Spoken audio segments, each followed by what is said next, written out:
兄弟们，燃油车天塌了！11月份汽车销量排行榜已经出来了，前10名当中啊，仅有2台小破燃油车，其余的清一水都是新能源。不管你怎么喷新能源，新能源车型卖的就这么好。兄弟们，实话实说，你买车是会选新能源还是会选纯油车呢？来看看销量前10有没有你喜欢的车型。第10名，比亚迪元 Plus，11月份共卖出26400辆，它是比亚迪纯电 SUV 里边最便宜的车型的，销量确实是不含糊啊。第9名，五菱缤果，11月份共卖出26808辆，这款小车主打的就是便宜经济。第8名，特斯拉 Model 3，11月份共卖出28914辆，特斯拉是真牛叉，给你优惠还给你5年免息认车，你说还有谁？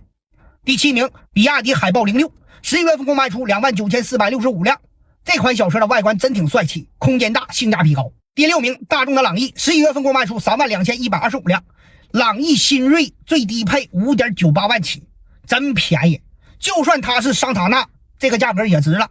第5名，日产轩逸，10月份共卖出32977辆，轩逸卖的这么好，那还得是轩逸经典的功劳，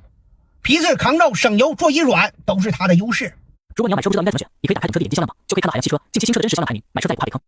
第4名，比亚迪秦 L，11月份共卖出33948辆，这款车上市就巅峰，确实性价比高，妥妥的 B 级车尺寸才卖个 A 级车的价格，你说它销量能差得了吗？第3名，五菱宏光迷你 EV，11月份共卖出34777辆，